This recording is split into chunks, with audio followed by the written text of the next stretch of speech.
menghindari kata-kata yang umumnya itu negatif. Negatif dalam artian, coba satu orang atau dua orang. Apa yang kalian tahu tentang tata tertib sekolah? Angkat tangan. Yang kalian tahu tentang tata tertib sekolah? Kenapa? Oke, tidak boleh lewat pagar. Selanjutnya, untuk satu orang lagi. Oke, harus memakai sepatu hitam. Nah, ada dua versi. Kalau terkait dengan keyakinan kelas ini, dia tidak boleh ada yang berbau negatif. Tentu saja kalau jadi beda-beda keyakinan kelasnya. Iya, bisa tentang terserah. Maksudnya gimana ya? Ah, boleh. Menggunakan pakaian yang rapi, terus kayak kontak dengan tempat waktu, seperti itu. Itu untuk kelasmu sendiri ya. Oke, 5 menit dari sekarang. Silakan. Yang sudah langsung tanya dulu aja.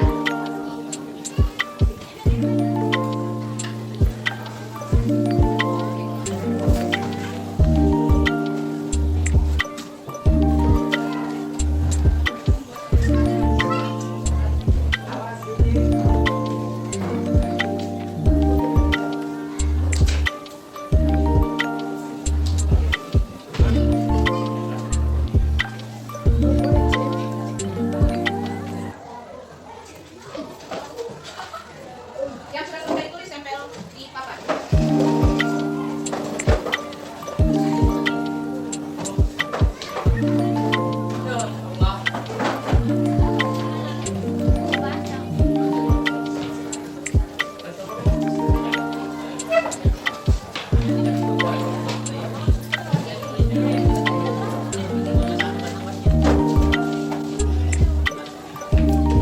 Boleh hal lain. Karena itu proses ini. Satu saja sisa.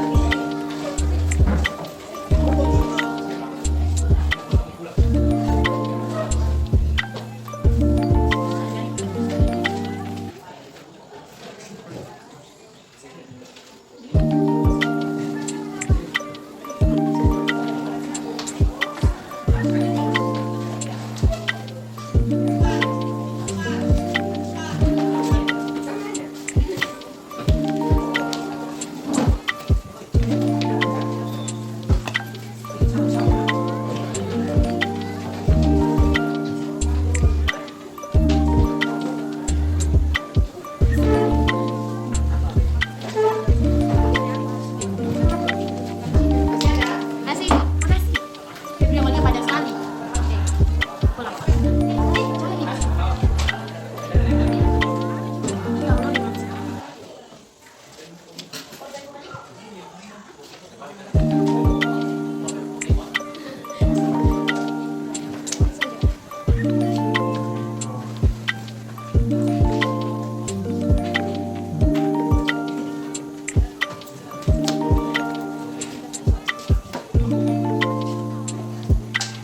Sudah?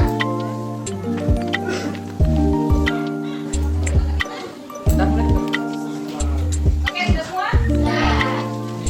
Nah, sekarang ibu butuh 3 orang depan. Laki-laki 1, perempuan 2. Perempuan dulu. Oke, namanya siapa? Oke, Febri Amalia. Sekarang Febri Amalia tugasnya baca areanya sampai sini. Oke. Ulang ini dari siapa? Oke, nanti Febri. Ada sini ya? Aku punya adik lagi.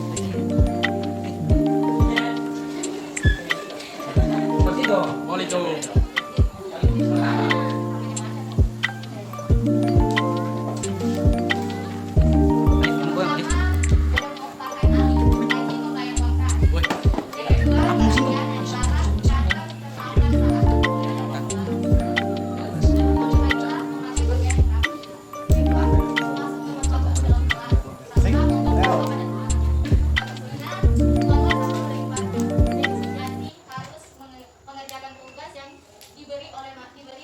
diberi oleh guru mata pelajaran.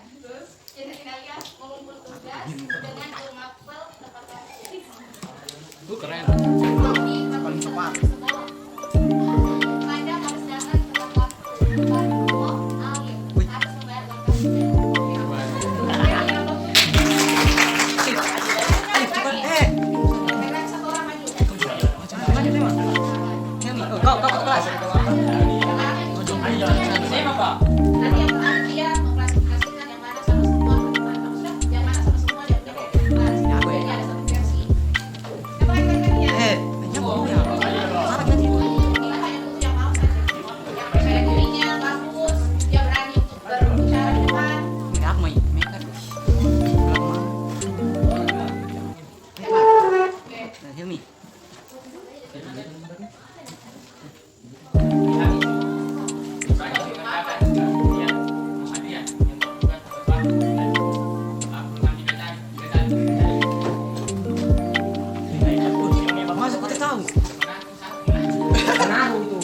Menaruh.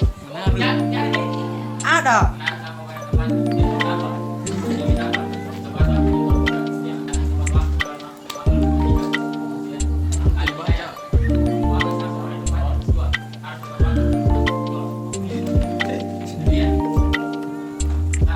Saya itu.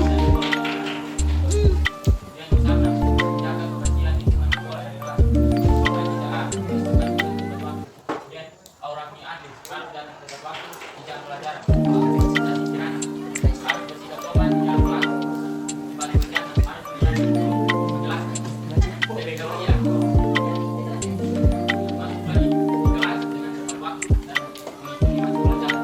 berikan aplaus untuk dia. Tadi keyakinan kelas ini tadi apa? Supaya kalian mematuhi segala apa yang telah kalian sepakati sekarang. Oke, sekarang ibu tanya dulu. Ini sudah dibuat yang namanya keyakinan kelas. Apakah ini ibu tawarkan kalian ya? Ini kalian gunakan untuk kelas atau hanya untuk mata pelajaran? Sepakat? Oke, berarti nanti ini akan ibu revisi kembali dan akan ibu beri ditempel di kelas. Sudah lihat di kelas A dan kelas B? Belum. Separuh sudah lihat toh? Dia juga ada. Jadi akan ditempel untuk kelas supaya setiap hari kalian baca itu dan ibu sudah kalian yakini pada kelas sendiri. Oke? Oke? Semangat kan?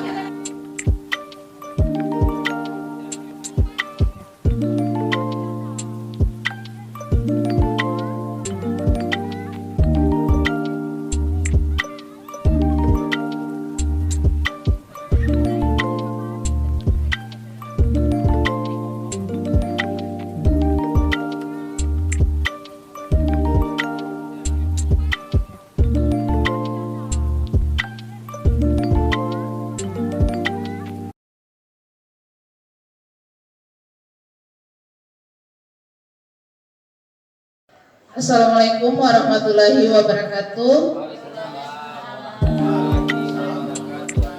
Selamat siang, Om Swastiastu.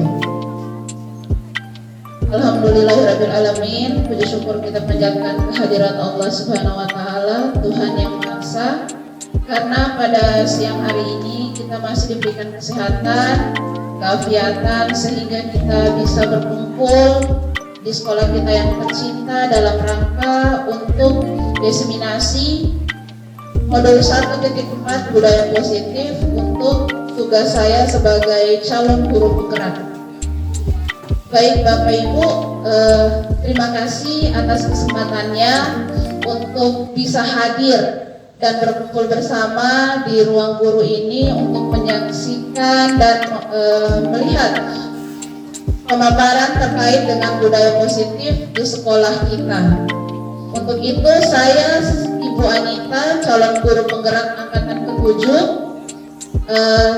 akan memaparkan terkait dengan materi budaya positif. Nah, di sini Bapak Ibu, sebelum saya lanjut, saya ingin bertanya kepada Bapak Ibu guru. Di sini kalau kita mendengar kata budaya positif, apa yang terbesit di benak Bapak Ibu? Ada yang bisa bantu? Ya, Ibu Astrid silakan. Assalamualaikum warahmatullahi wabarakatuh. Jadi menurut saya budaya positif itu adalah kebiasaan yang menghasilkan hal yang positif. Terima kasih. Ya, berikan aplaus untuk Ibu Astrid.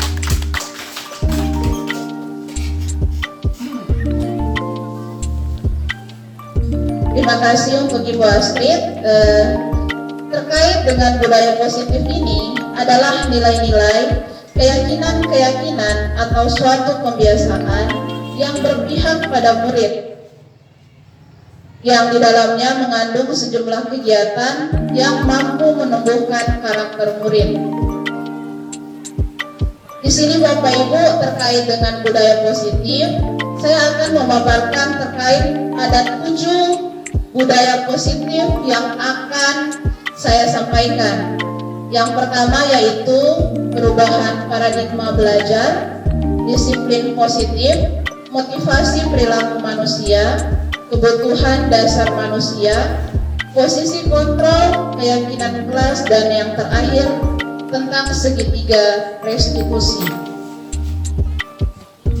Sebelumnya, perkenalkan berikut fasilitator saya sebagai calon guru penggerak angkatan ke-7, yaitu Ibu Ainun Farida SSI MSI, dan pengajar praktik saya yaitu Ibu Triwahyuni Nurhidayati SPD.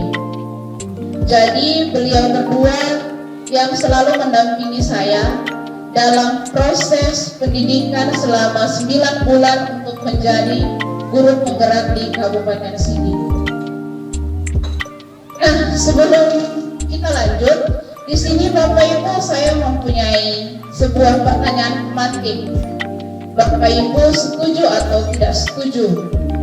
Untuk yang pertanyaan pertama, hukuman dapat mendisiplinkan anak. Setuju tidak atau tidak setuju Bapak Ibu? Yang lain? Oke, ada yang setuju dan ada yang tidak setuju. Oke, kita tinggalkan nanti untuk materi selanjutnya. Yang kedua, pemberian hukuman dengan hal positif seperti membaca atau membersihkan halaman sekolah dapat mendisiplinkan anak. Setuju atau tidak setuju? Oke, ada yang setuju. Yang lain? Ada yang tidak. Oke, kita lanjut ke pertanyaan ketiga. Memberi penghargaan dapat meningkatkan motivasi belajar anak. Setuju atau tidak setuju? Oke, 85% setuju. Terkait dengan filosofi pemikiran Ki Hajar Dewantara. Nah, di sini Bapak Pendidikan kita memaparkan atau menurut beliau bahwa tujuan pendidikan yaitu menuntut segala kodrat yang ada pada anak-anak agar mereka dapat mencapai keselamatan dan kebahagiaan yang setinggi-tingginya, baik sebagai manusia maupun sebagai anggota masyarakat. Nah, jadi di sini kita sebagai pendidik harus melihat kodrat alam dan kodrat zaman di dunia pendidikan saat ini, karena pendidikan pada abad sebelumnya sangat berbeda dengan abad 21 seperti saat ini.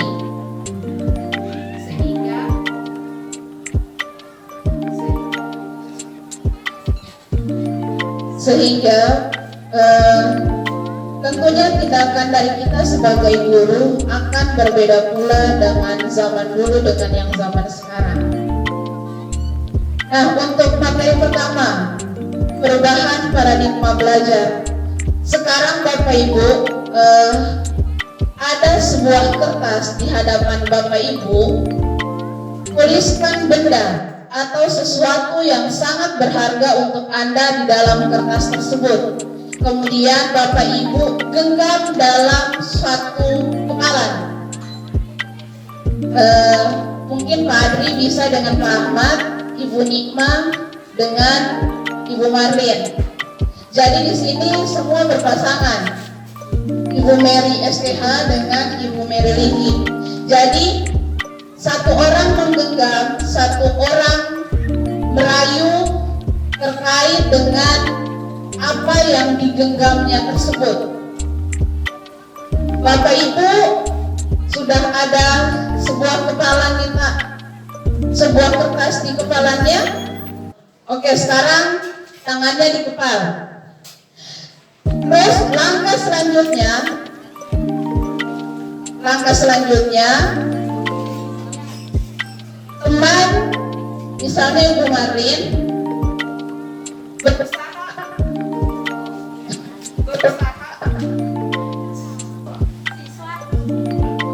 Oke, nah di sini teman di samping Bapak Ibu akan berusaha membujuk, bisa mengancam, bisa menghardik, merayukah, menyuap, supaya tangan kepalanya temannya Bapak Ibu bisa terbuka. Coba saya butuh satu orang untuk merayu teman supaya tangan kepalanya itu bisa terbuka. Apakah dia mau atau tidak? Siapa yang bisa, Bapak Ibu?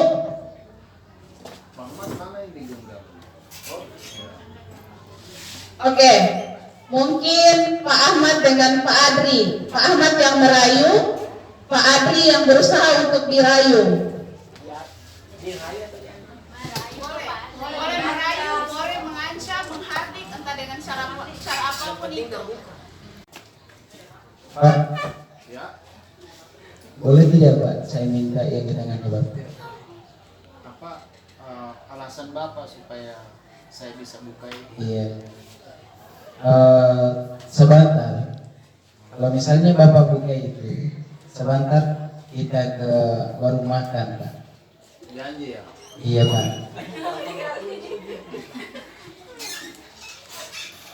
Iya. Terima kasih Pak. Aplaus untuk Pak Ahmad dan Pak Adri.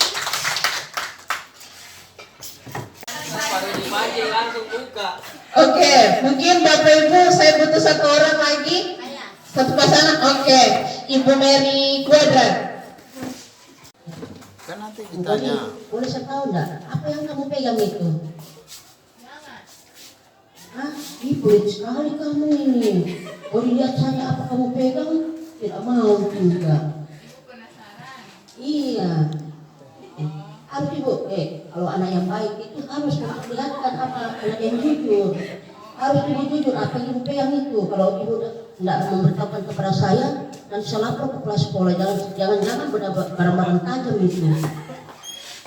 Ibu Mary penasaran ya, oke. Daripada Ibu Mary tidak tidur, lebih saya kasih ya. Ya. Oh, ternyata kertas. Yang pertama, saya mau tanya dulu sama Pak Adri. Tadi Bapak apa alasannya untuk membuka kepala tangan tersebut? Apa yang kira-kira isinya, Pak? Di kertas itu saya tulis sebuah alat tulis pena. Ketika keinginan Pak Ahmad ingin mengetahui apa yang ada di kepala tangan saya dengan cara membujuk, ada satu janji yang dia ucapkan, tapi motivasi saya bukan ke janji itu, karena arti sebuah pena ini bagi saya ketika suatu saat nanti kemungkinan saya tidak ada pena, terus kan dia tahu pena tulisannya, bisa saja membuka peluang saya untuk pinjam penanya gitu, sebagai satu kebutuhan. Oke, terima kasih Bapak. Jadi di sini Bapak Ibu terkait dengan perubahan paradigma belajar, sebenarnya kita juga bisa membuka kepala tangan tersebut.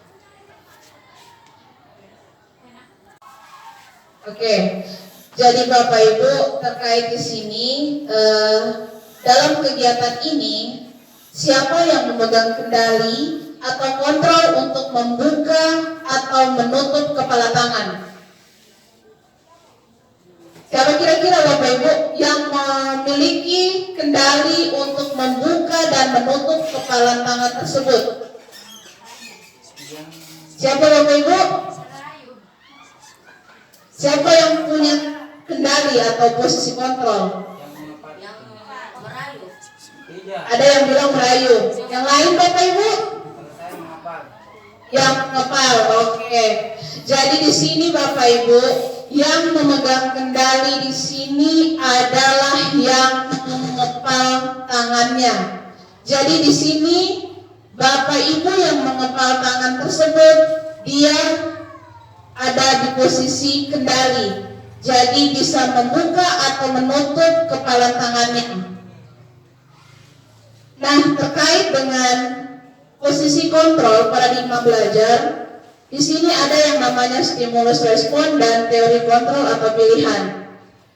Di stimulus respon kita mencoba mengubah orang agar berpandangan sama dengan kita. Padahal Bapak Ibu di teori kontrol atau pilihan, kita itu harus berusaha memahami pandangan orang lain tentang kita atau tentang dunia. Selanjutnya ada perilaku buruk dilihat sebagai suatu kesalahan. Kemudian orang lain bisa mengontrol saya bisa mengontrol orang lain. Pemaksaan ada pada saat bujukan gagal. Kemudian yang terakhir ada model berpikir menang atau kalah. Di bagian teori kontrol atau pilihan, di sini hanya ada yang bisa mengontrol diri Anda. Jadi Bapak Ibu, hanya kita yang bisa mengontrol diri kita sendiri.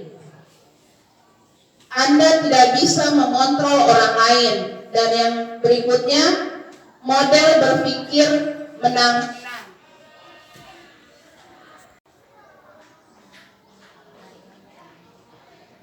Selanjutnya, yang kedua tentang disiplin positif. Ketika mendengar kata disiplin, apa yang terbayang di benak Anda? Apa yang terlintas di pikiran kita? Karena di sini terkait dengan hubungan kata disiplin, itu banyak kata yang menyangkut tata tertib, ada yang terkait dengan kepatuhan atau peraturan. Dalam budaya kita, makna kata disiplin dimaknai sebagai suatu yang dilakukan seseorang pada orang lain untuk mendapatkan kepatuhan. Kita cenderung menghubungkan kata disiplin dengan ketidaknyamanan. Di sini Bapak Pendidikan kita Ki Hajar Dewantara menyatakan bahwa di mana ada kemerdekaan, disitulah harus ada disiplin yang kuat. Selanjutnya Bapak Ki Hajar Dewantara juga untuk mencapai kemerdekaan itu, atau dalam konteks pendidikan kita saat ini, untuk menciptakan murid yang merdeka, syarat utamanya adalah harus ada disiplin yang kuat. Disiplin yang dimaksud adalah disiplin diri yang memiliki motivasi internal atau dari dalam diri kita. Jika kita tidak memiliki motivasi internal, maka kita memerlukan pihak lain untuk mendisiplinkan kita, atau biasa yang disebut dengan motivasi eksternal. Nah, di sini Bapak Ibu, untuk disiplin positif ada terkandung. Nah, di dalam disiplin positif itu Bapak Ibu guru, ada yang kita kenal dengan nilai-nilai kebajikan universal yang biasa kita sebut. Saatnya jam ke-8 dimulai. It's time to begin the 8th lesson.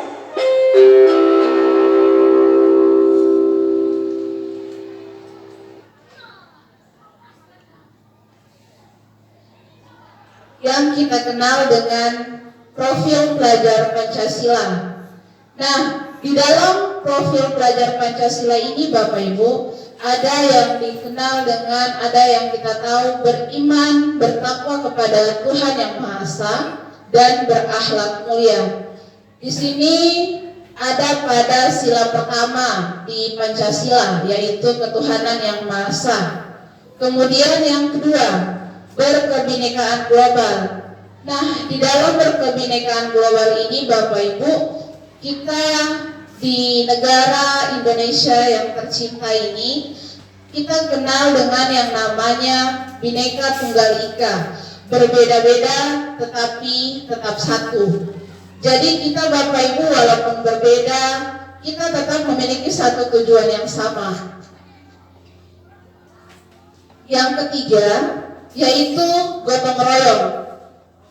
Tentunya di sekolah kita tercinta ini SMA Negeri 3 Sigi, sikap gotong royong itu sendiri sangat melekat dengan kita semua. Kita saling membantu antar sesama, berbagi. Walaupun kita sedang dalam keadaan susah, teman kita susah, akan tetapi kita saling membantu antar sesama. Kemudian ada yang namanya kreatif. Di kreatif ini sendiri Bapak Ibu juga ada yang guru seni, bahkan ada yang guru PJOK memberikan kesempatan kepada siswa kita untuk berkreasi, memberikan kesempatan kepada siswa untuk berkreasi sesuai dengan kemampuan mereka. Jadi kita memberikan kesempatan kepada siswa semampunya mereka, kreativitas mereka kita kembangkan seperti itu. Kemudian yang kelima, ada yang namanya bernalar kritis. Nah, di sini Bapak Ibu guru terkait dengan bernalar kritis di era abad 21 seperti sekarang ini, bernalar kritis itu sangat-sangat kita ajukan ke anak-anak, sangat kita tekankan ke mereka. Karena kenapa? Sekarang ini zaman media sosial sudah sangat merajalela. Jadi kita sebagai Bapak Ibu guru harus menuntun seperti filosofi Bapak Ki Hajar Dewantara tadi. Kita harus mampu menuntun anak-anak agar mampu memfilter segala informasi yang diterima. Tidak semata-mata diambil terus di-share seperti itu. Kemudian yang terakhir ada yang namanya mandiri. Di sini terkait dengan mandiri, kita harus mampu memberikan, dalam kata mandiri ini kita memberikan kesempatan kepada siswa untuk mengeksplor hal yang ada dalam diri mereka seperti itu. Nah, di dalam disiplin kita ada yang dinamakan Ibo Primary Years Program atau PYP. Di dalam PYP ini ada kata toleransi, rasa hormat, integritas, mandiri, menghargai, dan empati, dan selanjutnya ada yang namanya kerjasama, percaya diri, dan komitmen.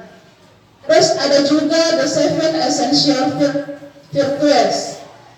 Di sini kedua nilai-nilai kebajikan universal masih terkait dengan profil belajar Pancasila dalam hal disiplin positif. Kemudian yang ketiga terkait dengan motivasi perilaku manusia. Di sini Bapak Ibu, saya punya sebuah pertanyaan untuk Bapak Ibu guru semua. Bila di sekolah kita tidak ada aturan yang memberikan surat teguran bagi guru yang sering datang terlambat, atau tidak ada batasan yang memberikan tidak ada atasan atau kepala sekolah yang memberikan Anda penghargaan untuk menjadi pendidik terbaik di sekolah ini karena sering tepat waktu atau sering datangnya itu jam 6 pagi, kepala sekolah tidak memberikan penghargaan kepada Bapak Ibu. Apakah Bapak Ibu tetap datang tepat waktu untuk mengajar murid-murid kita, atau hanya pada saat ada kepala sekolah baru datang tepat waktu? Coba Bapak Ibu siapa yang ingin memberikan pendapatnya? Oke, Ibu Mary terlebih dahulu.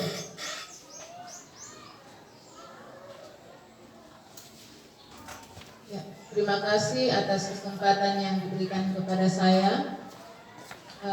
Terkait pertanyaan tadi, saya akan terus melakukan hal baik seperti datang tepat waktu dengan atau tanpa adanya penghargaan dari siapapun.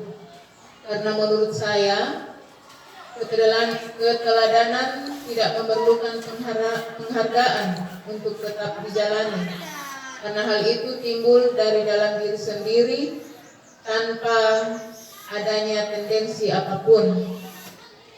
Demikian juga dengan ada atau tidaknya surat teguran, Hal itu tidak menyurutkan semangat saya untuk tetap datang tepat waktu, karena saya hanya fokus kepada hal-hal positif yang saya lihat dan tidak melihat hal-hal negatif dari diri orang lain. Terima kasih. Oke, berikan aplaus untuk Ibu Mary. Oke, Ibu Mary, tanpa ada paksaan dari siapapun atau surat teguran, tetap akan datang tepat waktu. Selanjutnya masih ada Bapak Ibu yang ingin memberikan. Oke, silakan Ibu Marlin.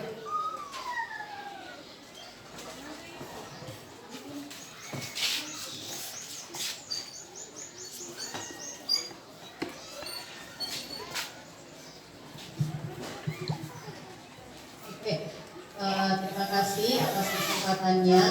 Jadi sikap saya atau perilaku saya di sini, saya akan tetap tepat waktu datang ke sekolah walaupun tidak ada teguran dari kepala sekolah ataupun penghargaan yang diberikan.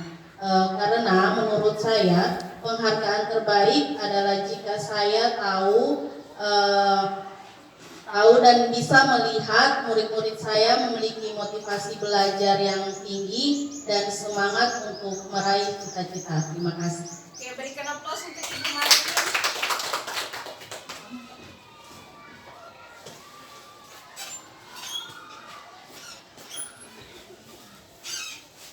Ya, jadi Bapak Ibu, kalau Ibu Marlin tadi tetap datang tepat waktu karena untuk memberikan motivasi kepada murid yang ada di sekolah kita.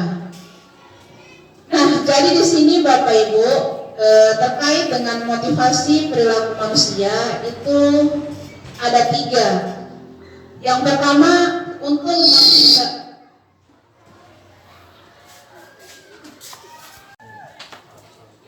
Nah, terkait dengan sebuah penghargaan itu yang pertama untuk menghindari ketidaknyamanan atau yang pertama yaitu untuk menghindari ketidaknyamanan atau hukuman.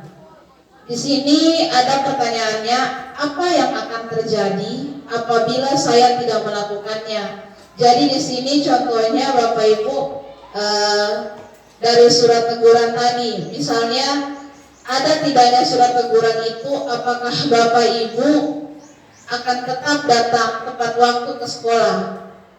Kemudian yang kedua, untuk mendapat imbalan dari orang lain atau institusi terkait. Jadi di sini apa yang akan dilakukan apabila saya melakukan hal tersebut? Jadi terkait dengan ini, Bapak Ibu apakah akan tetap datang tepat waktu di sekolah walaupun tidak ada sebuah penghargaan dari pimpinan kita atau kepala sekolah? Dan yang ketiga, untuk menghargai diri sendiri.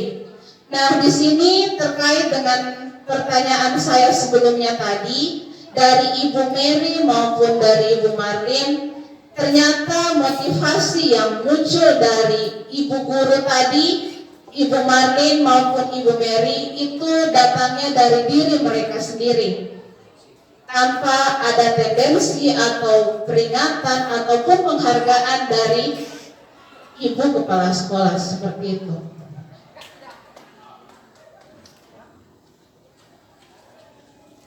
Nah, selanjutnya di sini saya punya sebuah pertanyaan untuk Bapak Ibu Guru. Ada pertanyaan pertama. Di sini Bapak Ibu pilih hukuman atau konsekuensi dari pernyataan ini. Yang pertama yaitu mencatat 100 kali di dalam buku kalimat yaitu saya tidak akan terlambat lagi karena terlambat ke sekolah. Nah, di sini Bapak Ibu mencatat 100 kali sebuah kalimat saya tidak akan terlambat lagi. Ini hukuman atau konsekuensi? Hukuman atau konsekuensi Bapak Ibu? Oke, ada yang bilang hukuman, ada yang bilang konsekuensi. Selanjutnya yang kedua, lari mengelilingi lapangan basket 2 kali karena terlambat hadir di sekolah. Ini hukuman atau konsekuensi? Oke, 95% bilang hukuman.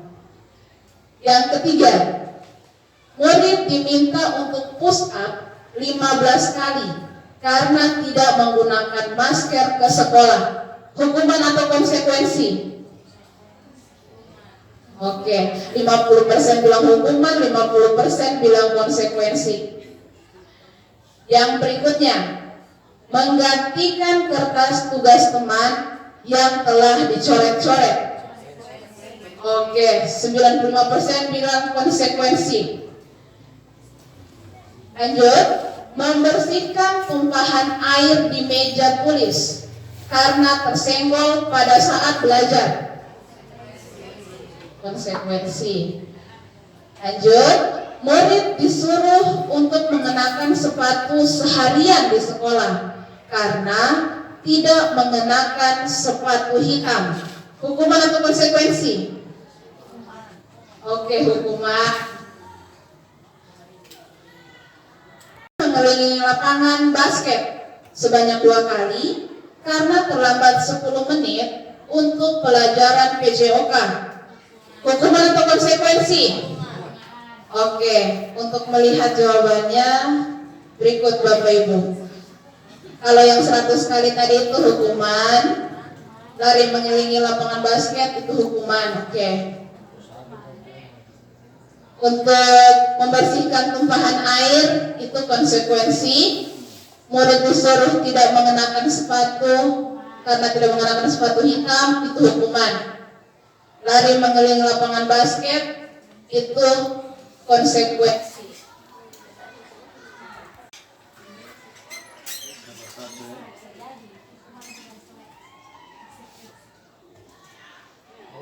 Nah, di sini Bapak Ibu ada yang namanya sebuah tabel terkait dengan identitas gagal dan identitas sukses. Di sini ada perbedaan antara hukuman, konsekuensi, dan restitusi. Di sini hukuman itu adalah sesuatu yang menyakitkan dan harus terjadi. Sedangkan konsekuensinya itu adalah sesuatu yang harus terjadi. Kemudian, kalau hukuman itu tidak nyaman untuk murid.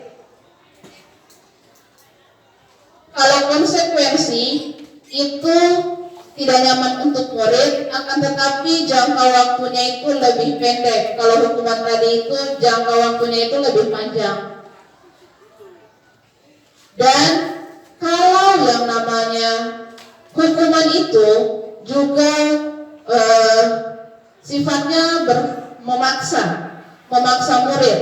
Kalau konsekuensi itu sifatnya kita ada yang namanya suatu kesepakatan dengan murid tersebut sebelum memberikan apa yang akan kita suruh ke mereka, seperti itu Bapak Ibu. Nah, di sini terkait dengan hukuman dan konsekuensi, tindakan terhadap suatu pelanggaran pada umumnya itu berbentuk hukuman atau restitusi. Hukuman itu sifatnya tidak terencana atau tiba-tiba. Kalau konsekuensi, dia bersifat terencana atau disepakati. Yang ketiga, ada yang kita kenal dengan yang namanya restitusi. Restitusi itu sendiri adalah proses kolaboratif yang mengajarkan murid untuk mencari solusi terkait masalah mereka dan membantu murid untuk berpikir tentang orang seperti apa yang mereka inginkan dan bagaimana harus memperlakukan orang lain. Ini ada sebuah kasus. Kasusnya di sini Ibu Anas itu adalah guru kelas 2 SD. Ia mendapatkan masalah. Murid-muridnya tidak tertib berdiri untuk antri di depan kelas dan selalu berebutan jika akan masuk di kelas setelah jam istirahat. Ini tentunya sangat mengganggu proses pembelajaran, di mana kelas tidak dapat dimulai tepat waktu karena Ibu Anas sibuk menenangkan murid-muridnya untuk waktu yang cukup lama. Akhirnya Bu Anas berpikir cepat dan mengandalkan yang namanya stiker bintang. Setiap murid-muridnya akan masuk kelas usai jam istirahat. Bu Anas akan mengiming-imingi murid-muridnya dengan stiker bintang. Siapa yang dapat berdiri lurus dan berbaris rapi dan antri di depan akan mendapat stiker bintang dari Ibu Anas. Sebagian besar murid-muridnya menyambut tantangan dari Ibu Anas tersebut dan langsung berdiri rapi di depan pintu agar mendapatkan stiker bintang dari Ibu Anas. Nah, ternyata Bapak Ibu, hal ini terus dilakukan oleh Ibu Anas selama beberapa minggu ke depan. Karena cara dari Ibu Anas ini berhasil membuat murid-muridnya berdiri rapi di depan pintu, sampai pada suatu saat Ibu Anas ini sakit dan terpaksa digantikan oleh Pak Heru.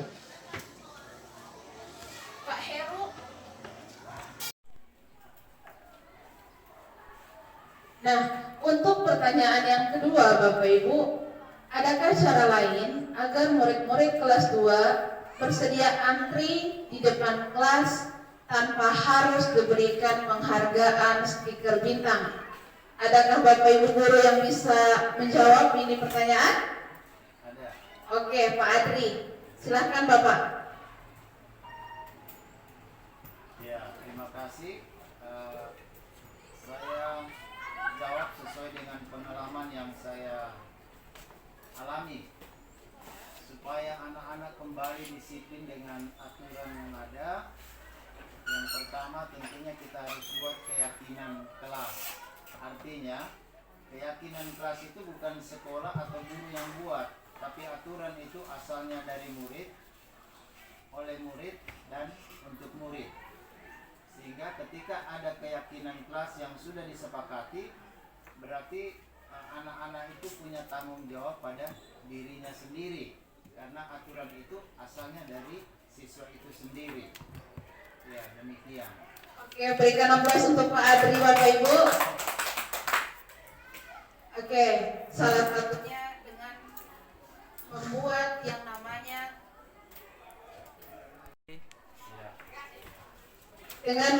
yang namanya kesepakatan kelas atau keyakinan kelas. Ya, terima kasih Pak Adri.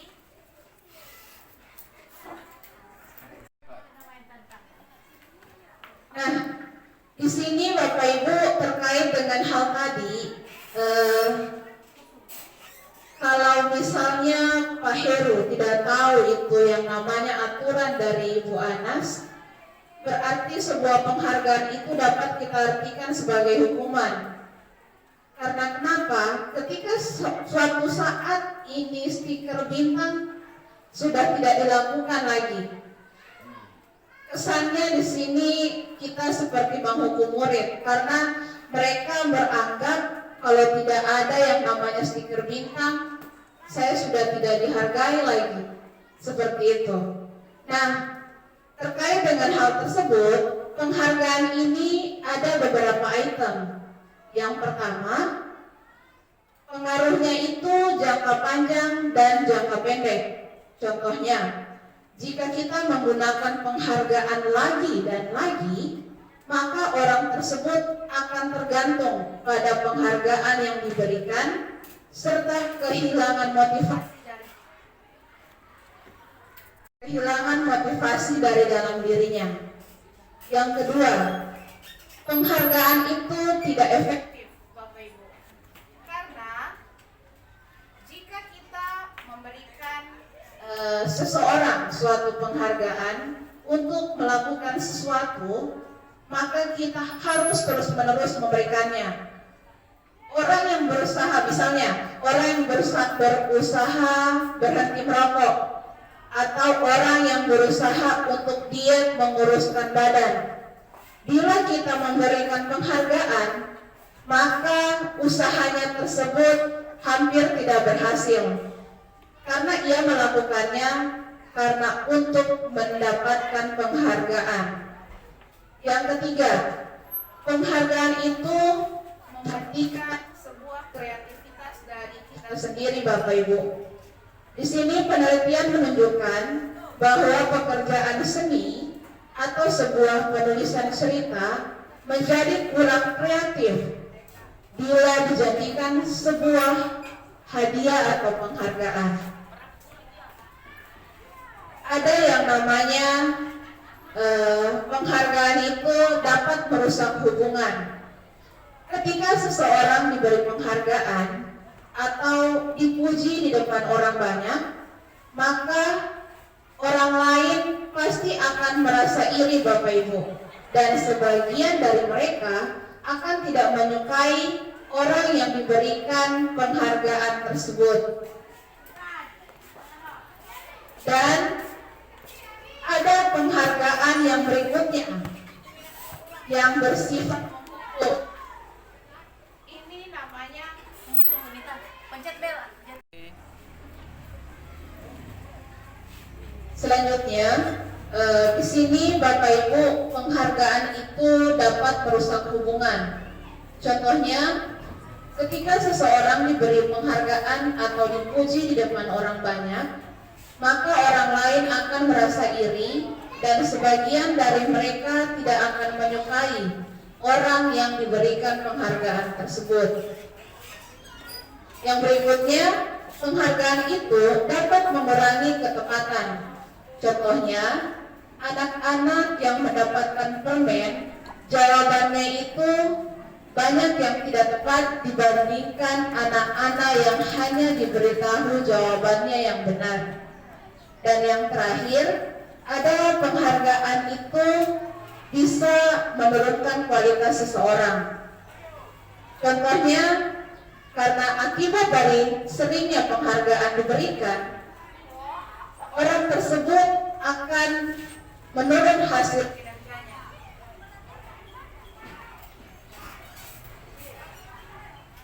Menurun hasil kinerjanya ketika tidak lagi mendapatkan sebuah penghargaan.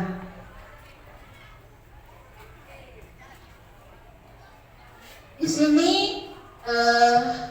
berbicara tentang kebutuhan dasar manusia, Bapak Ibu Guru. Kebutuhan dasar manusia itu ada 5. Yang pertama, bertahan hidup.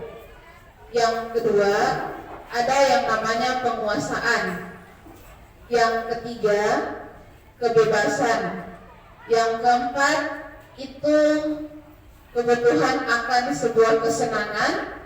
Dan yang kelima, kebutuhan akan kasih sayang dan rasa diterima.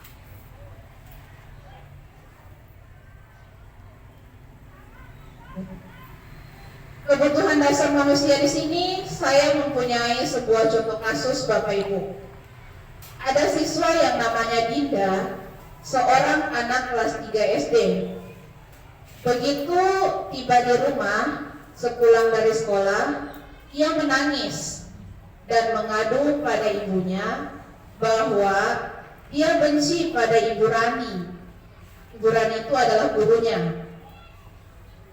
Jadi di sini menurut Bapak Ibu, kebutuhan apa yang harus dipenuhi oleh Dinda jika jawabannya seperti ini?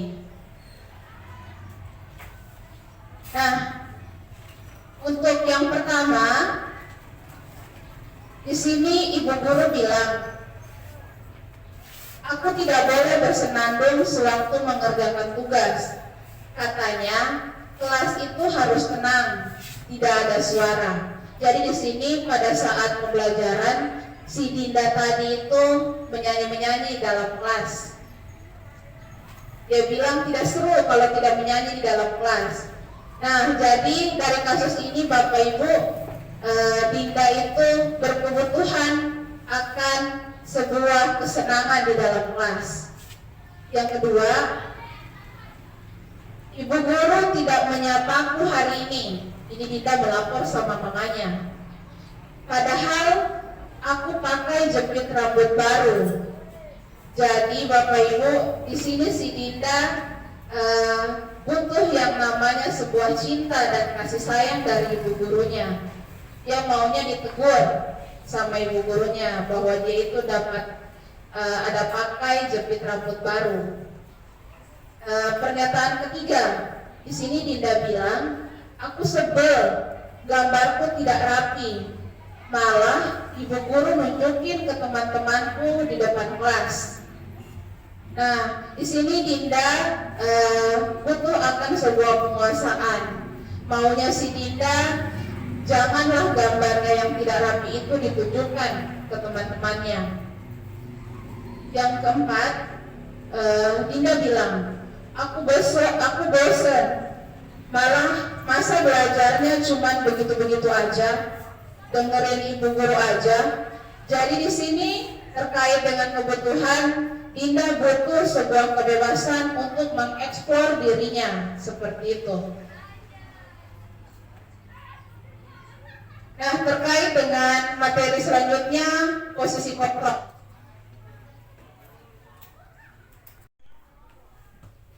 Terkait dengan posisi kontrol itu ada 5. Yang pertama itu penghukum. Di sini penghukum idealnya dia sering terkait dengan nada suara tinggi, bahasa tubuh lebih matanya melotot, jari-jari menunjuk atau seperti menghardik seorang anak tersebut. Contohnya, terlambat lagi, pasti terlambat lagi, selalu datang terlambat. Kapan bisa datang tepat waktu, nak? Nah, hasil dari penghukum ini sendiri, murid itu akan ada rasa dendam dan bersifat agresif. Bisa jadi sesudah kembali duduk, murid tersebut akan mencoret-coret bukunya atau lebih buruk lagi. Kemudian ada posisi kontrol yang kedua, yaitu pembuat rasa bersalah. Pembuat salah di sini, nada suaranya itu lebih melas, sedih atau halus. Contohnya, adik, kamu ini bagaimana ya? Kamu sudah berjanji dengan ibu tidak akan datang terlambat lagi. Kamu kenapa ya senang sekali Mengecewakan ibu. Ibu benar-benar kecewa sekali. Nah, di sini Bapak Ibu, hasil dari posisi kontrol pembuat rasa bersalah, di sini murid merasa tertekan seperti ada yang menyakiti diri sendiri. Dirinya itu merasa tersakiti ketika mendengar sebuah kata-kata dari gurunya. Yang ketiga, ada posisi kontrol sebagai teman. Posisi kontrol sebagai teman di sini Bapak Ibu, contohnya murid akan akrab dengan gurunya. Nah, murid di sini akrab dengan guru tertentu. Jadi ketika guru lain, dia tidak akan akrab, dia hanya akan mau belajar dan mau mendengar dengan guru tersebut saja. Inilah kekurangan posisi kontrol sebagai teman. Ini yang keempat, posisi kontrol sebagai pemantau. Pemantau di sini jauh lebih baik daripada teman tadi. Contohnya, guru, Adi, tahukah kamu jam berapa kita memulai pembelajaran? Adi jawab, tahu Pak. Kemudian gurunya bilang, kamu terlambat 15 menit. Apakah kamu sudah mengerti konsekuensi yang harus dilakukan bila terlambat? Adi menjawab, paham Pak. Saya harus tinggal kelas pada jam istirahat. Seluruh pelajaran hari ini telah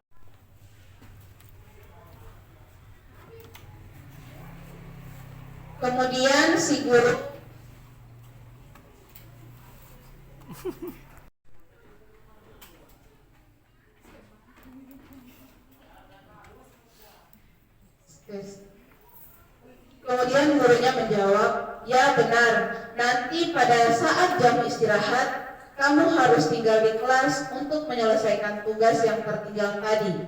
Saya tunggu. Nah, sisi kontrol sebagai pemantau di sini Bapak Ibu merupakan hal yang bagus. Akan tetapi di sini murid tetap dibuat tidak nyaman karena harus tinggal kelas dan guru di sini harus tetap mengawasi murid tersebut. Dan inilah posisi kontrol yang sangat bagus untuk kita sebagai tenaga pendidik, yaitu posisi kontrol sebagai manajer. Posisi kontrol sebagai manajer di sini Bapak Ibu, guru bersifat sangat tulus, tidak perlu marah, tidak perlu meninggikan suara, apalagi menunjuk-nunjuk jari ke murid. Di sini terkait dengan fokus untuk posisi manajer, bukan untuk membahagiakan guru atau orang tua. Murid sudah mengetahui adanya suatu masalah dan sesuatu yang perlu terjadi. Bila guru mengambil posisi pemantau, guru akan melihat apa konsekuensinya atau peraturannya. Namun, pada posisi manajer, guru akan mengembalikan tanggung jawab pada murid untuk mencari jalan keluar dari permasalahannya.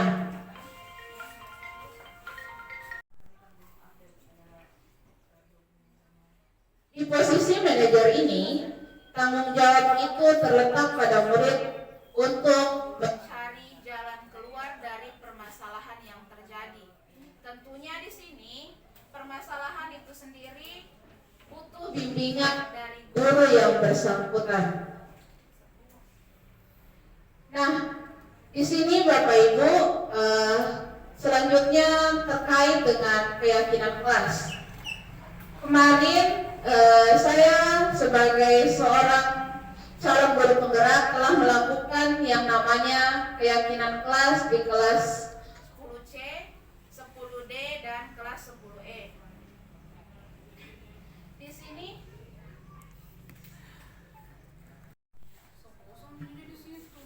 nah, terkait dengan keyakinan kelas, ini saya sudah lakukan di kelas 10C, kelas 10D, dan kelas 10E. Kebetulan kelas tersebut saya mengampu mata pelajaran matematika. Nah, terkait dengan keyakinan kelas itu sendiri, keyakinan kelas itu bersifat lebih abstrak daripada peraturan yang lebih rinci dan konkret. Keyakinan kelas itu sendiri berupa suatu pernyataan-pernyataan yang bersifat universal. Yang ketiga, pernyataan keyakinan kelas senantiasa dibuat dalam bentuk kata-kata yang positif. Contohnya, jangan membuang sampah sembarangan. Itu adalah kalimat yang keliru Bapak Ibu. Seharusnya kita menggunakan kata yang positif. Hindari kata tidak, kata jangan. Jadi kita ganti dengan buanglah sampah pada tempatnya. Seperti itu. Selanjutnya keyakinan kelas itu hendaknya tidak terlalu banyak. Tidak lebih dari 3 atau 8. Sehingga keyakinan kelas yang kita yakini di dalam sekolah atau kelas kita akan mudah diingat dan dipahami. Keyakinan kelas itu sendiri sebaiknya sesuatu yang dapat diterapkan di lingkungan tersebut. Semua warga kelas hendaknya ikut berkontribusi dalam pembuatan keyakinan kelas lewat kegiatan curah pendapat.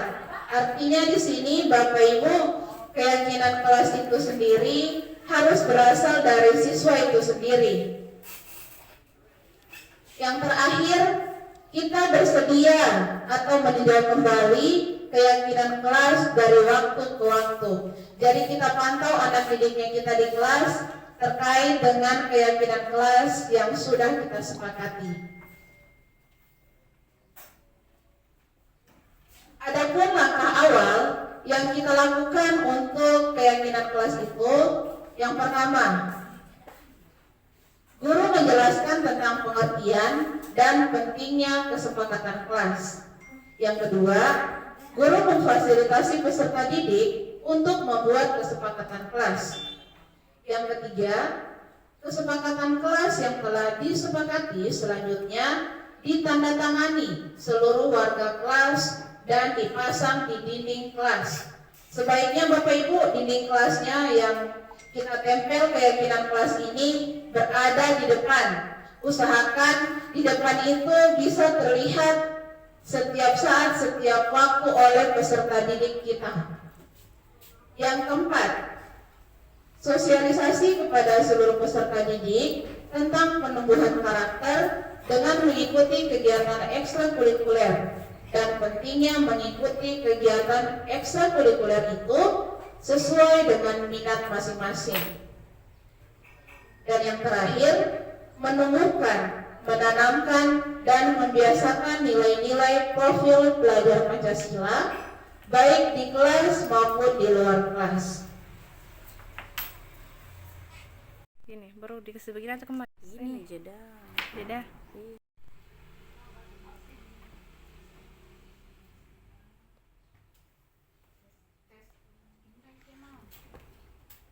Yes. Ya, jadi Bapak Ibu, saya punya video, silahkan ditonton. Sama kalian semua, kalau ibu sengaja mengambil yang pertama untuk mata pelajarannya ibu, untuk melatih kalian disiplin. Kalian tahu kan peraturannya ibu? Kalau ibu tidak akan mulai pelajaran kalau masih ada yang terlambat. Kalian tidak apa kan? Hah? Dari mau dengar kan? Kenapa masih ada yang terlambat? Kayla mana? Kayla di mana? Pokoknya ibu sudah bilang, ibu tidak akan mulai pelajaran kalau ada yang terlambat. Kayla, sini kok. Apa lagi alasanmu Kayla? Hah? Ketiduran kau lagi? Macet kok. Tunggu. Mentong kau Kayla. Ya kerok. Gara-gara kau, kita semua hampir tidak belajar. Mentong ini, hukum saya bu. Sudah. Jangan lagi ada yang mental. Kayla duduk kok. Tapi ingat kok besok, kalau kau masih terlambat begini, ibu tidak akan mulai pelajaran lagi.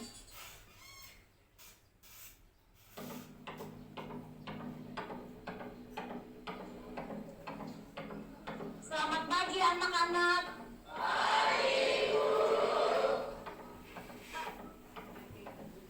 Betul-betul ini Kayla, Dik. Gak ada tobat-tobatnya. Kemarin sudah dilempari nih gara-gara terlambat masuk kelas. Ada yang tahu kemana Kayla? Assalamualaikum. Mau terlambat. Gak usah banyak alasan. Berdiri ke depan. Sepanjang pelajarannya ibu hari ini, kok berdiri terus di depan? Udah deh, terlambat, Seng.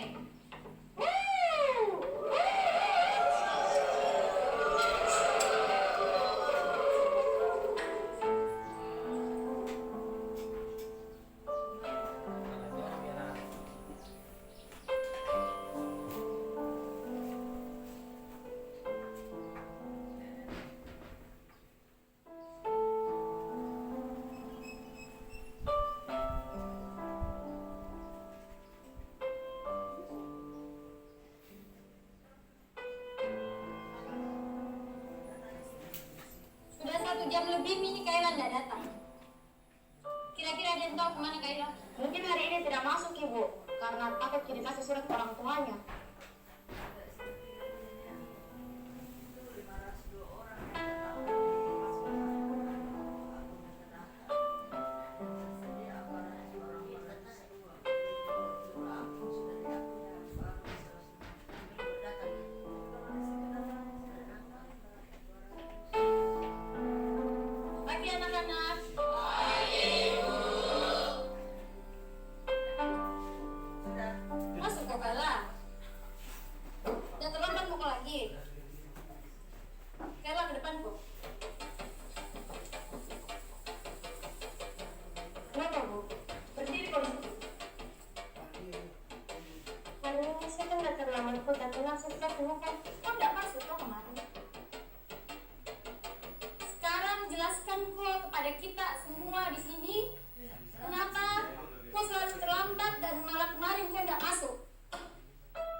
Hari pertama saya terlambat karena mamaku demam berdarah.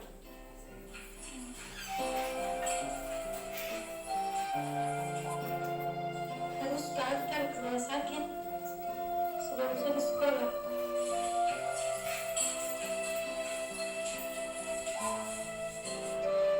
Hari kedua saya terlambat ke sekolah karena harus ke rumah sakit. Siapin makan dulu mamaku baru saya ke sekolah. Hari ketiga kemarin saya tidak masuk sekolah.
Ya Bapak Ibu, itu adalah sepenggal video dari seorang anak perempuan yang selalu datang terlambat ke sekolah.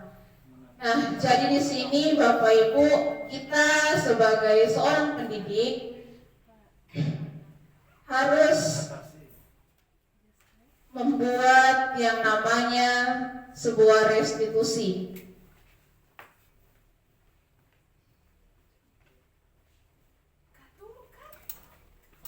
Tadi Bapak Ibu guru, di sini saya itu mendapatkan sebuah pengalaman ketika menjadi seorang guru penggerak. Selama 3 bulan itu saya mengetahui yang namanya restitusi. Jadi di sini Bapak Ibu, saya ingin berbagi praktik baik terkait dengan yang namanya restitusi. Di sini restitusi itu memiliki 9 ciri-ciri. Yang pertama, restitusi itu bukan untuk menebus kesalahan, namun untuk belajar dari kesalahan. Yang kedua, memperbaiki hubungan.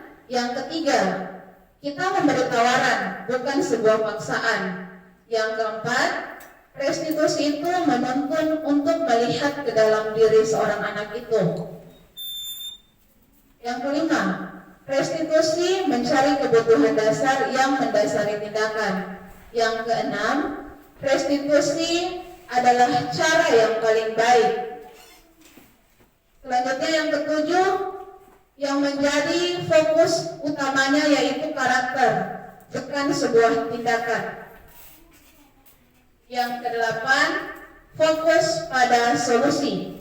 Dan yang kesembilan, restitusi itu mengembalikan murid yang berbuat salah pada kelompoknya. Terkait dengan video tadi, jadi di sini restitusi itu ada 3. Yang pertama, menstabilkan identitas. Yang kedua, validasi tindakan yang salah. Yang ketiga, menanyakan keyakinan. Video tadi itu Bapak Ibu, hari pertama dia datang terlambat, hari kedua si anak tadi Kaila itu datang terlambat, dan hari ketiga akhirnya dia sudah tidak datang terlambat. Jadi kita sebagai pendidik itu harusnya melaksanakan restitusi terlebih dahulu agar kita tahu si anak tersebut apa alasannya karena datang terlambat setiap hari. Kalau di contoh tadi itu si gurunya tidak melakukan sebuah restitusi, langsung menghardik anak itu, kamu datang terlambat lagi. Jadi kita sebagai pendidik janganlah melakukan hal tersebut karena kita belum tahu apa yang terjadi dengan anak tersebut. Makanya muncul sebuah yang namanya restitusi ini. Yang pertama terkait dengan video tadi, kita harus tanya si anak itu, apa alasannya kamu datang terlambat? Harusnya kita tanya apa alasannya si anak itu. Yang kedua, kita harus menstabilkan identitas anak. Setelah kita tanya apa alasannya karena datang terlambat, kita stabilkan identitasnya. Di sini kita tanya, ibu juga pernah melakukan kesalahan itu, atau bapak juga pernah terlambat seperti kamu, nak. Jadi dengan kita berbuat seperti itu terhadap anak tersebut merasa lega sedikit pikirannya, karena oh iya berarti bukan hanya saya yang pernah terlambat. Jadi si anak itu akan berpikir seperti itu. Dan yang terakhir, kita tanyakan terkait dengan keyakinan kelasnya. Jadi sisi segitiga ini Bapak Ibu tidak harus berurut. Kita bisa mulai dari sisi kedua, validasi tindakan yang salah, kemudian menstabilkan identitas, dan yang terakhir menanyakan keyakinan, seperti itu. Jadi yang terakhir menanyakan keyakinan itu, kita tanyakan kepada anak itu, kenapa datang terlambat, nak? Masih ingat keyakinan kelasnya? Jadi kita tanya si anak tersebut. Nah, terkait dengan materi yang sudah saya paparkan tentang budaya positif Bapak Ibu Guru, adapun kesimpulan budaya positif dari pemaparan tadi, budaya positif itu sendiri sangatlah penting untuk mengembangkan anak-anak yang memiliki karakter. Karakter di sini karakter yang kuat pada anak tersebut sesuai dengan profil pelajar Pancasila. Namun untuk mewujudkan hal ini diharapkan semua warga sekolah agar memiliki, meyakini, dan menerapkan visi atau nilai-nilai kebajikan yang telah disepakati. Dan jika suatu saat ada kondisi di mana murid berperilaku tidak pantas atau melanggar keyakinan kelasnya, maka perlu dijalankan pendekatan disiplin positif yang kita kenal dengan yang namanya restitusi. Demikian pemaparan saya hari ini Bapak Ibu.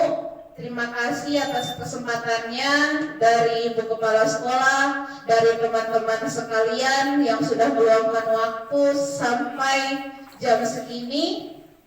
Saya akhiri. Wassalamualaikum warahmatullahi wabarakatuh. Nah, selanjutnya jika ada Bapak Ibu guru yang bertanya, saya persilahkan.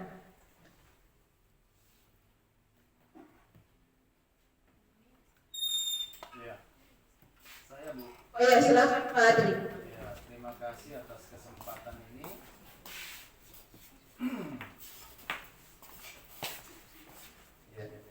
Ya, terima kasih untuk kesempatan yang diberikan kepada saya. Pertanyaan saya ini berkaitan dengan sikap anak atau perilaku peserta didik. Bagaimana cara mengatasi sikap anak yang selalu datang terlambat dan tidak pernah ada perubahan? Singkat itu saja.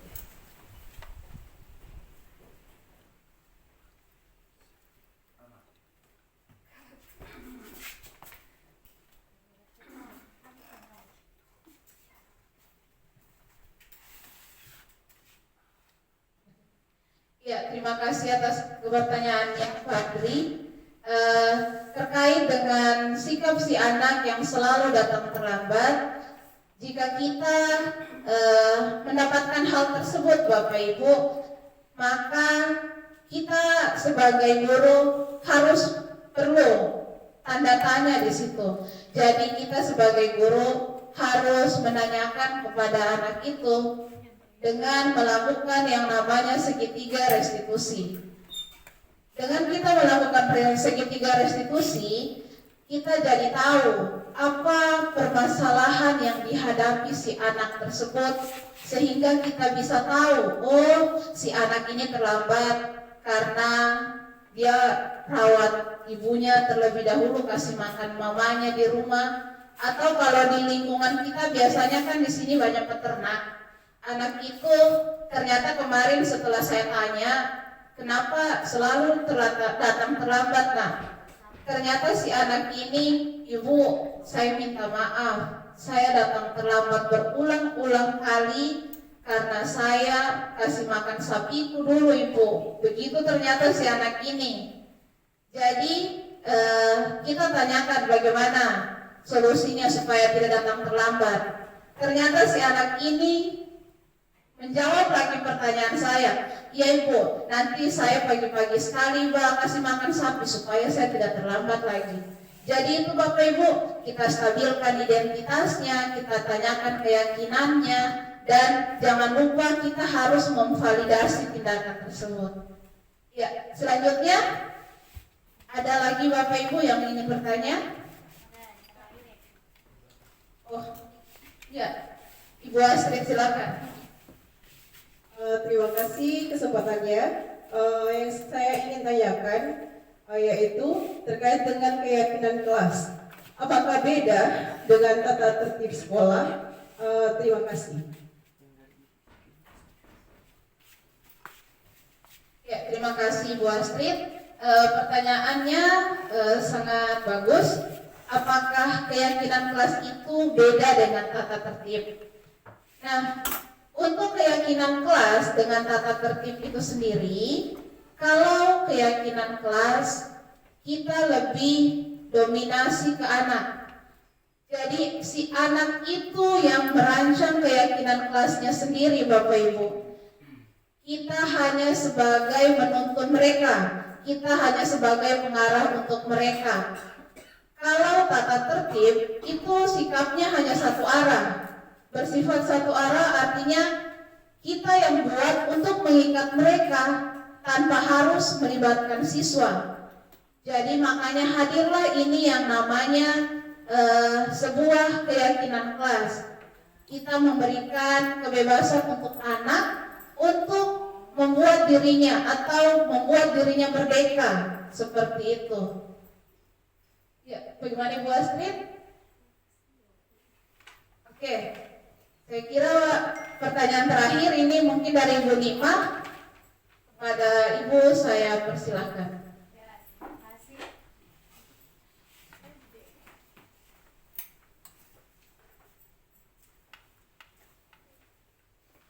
Terima kasih. Pertanyaan saya kali ini menyangkut dengan kebutuhan dasar anak.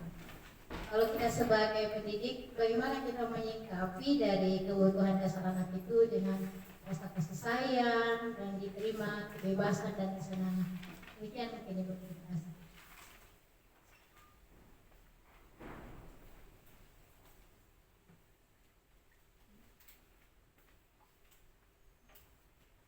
Ya, terima kasih atas kesempatannya. Ya, untuk terkait dengan kebutuhan dasar anak yang butuh akan rasa kasih sayang dengan rasa diterima. Jadi kita sebagai pendidik, kita harus mampu memahami karakter si anak tersebut, apa yang dia butuhkan. Makanya di sini ada yang namanya filosofi Ki Hajar Dewantara, itu kita menuntun segala kodrat yang ada pada anak-anak. Kita itu sebagai seorang pendidik tidak hanya mengajar saja, akan tetapi kita itu harus mampu memahami kebutuhan akan kan seorang murid pada saat dia misalnya cari-cari perhatian dengan gurunya, kita harus mampu memfasilitasi anak tersebut. Dia butuh kasih sayang dari gurunya, karena kita sebagai pendidik ini tidak mudah. Ada 30 orang siswa dalam kelas, jadi ada 30 juga yang kita harus hadapi karakternya, pastinya dengan cara yang berbeda-beda. Ada juga di kelas itu yang butuh yang namanya sebuah kebebasan. Apalagi anak-anak sekarang itu maunya diberi kebebasan